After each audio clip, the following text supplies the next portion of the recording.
The call from the empty office.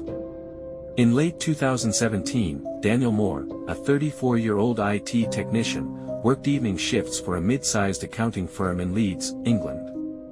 His job involved system maintenance, server updates, and troubleshooting after regular business hours, when the building was supposed to be empty. By 7:30 p.m. the office floors were silent. Only emergency lights remained on. Only one security guard stayed in the lobby. Daniel worked on the fourth floor, a long corridor lined with small offices and glass-walled meeting rooms. At 10:11 p.m. Daniel's desk phone rang. Caller ID, 403. Daniel froze. Extension 403 belonged to an office at the very end of the hallway, an office that had been empty since the company downsized earlier that year. No desk. No computer. No active phone. Daniel assumed it was a system glitch and answered. Silence. Then, breathing. Slow. Controlled. Close to the receiver. Daniel hung up. 10 minutes later, the phone rang again. Same extension. This time, Daniel stood up and walked down the hallway while it rang. Office 403 was dark. The door was closed and locked. The nameplate had been removed months ago. The ringing stopped as soon as he reached the door.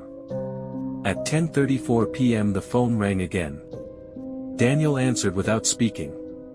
A quiet voice whispered, "I know you're still there." The call disconnected immediately. Daniel checked every nearby office. No one was there.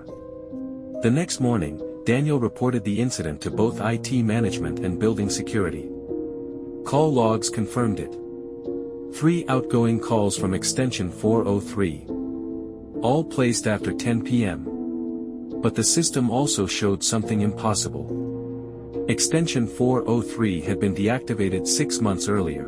The wiring had been physically disconnected. There was no hardware assigned to it. Security reviewed the hallway cameras.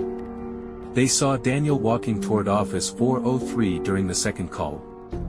But something else appeared on camera. At 11:42 p.m. long after the final call, the door to office 403 shifted. Not opened. Not slammed. Just moved, slightly inward, as if someone inside had leaned against it. No one was seen entering or leaving the hallway. Management sealed office 403 within the week. The phone extension was removed entirely from the internal directory.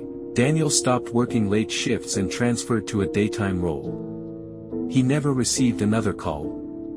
What still remains unexplained. No wiring was reconnected. No device was found. No access logs showed anyone entering office 403. Yet the calls existed. And according to phone records, they were placed intentionally. The building is still operational. Employees noticed that the phone directory skips from 402 to 404. When asked about extension 403, management changes the subject.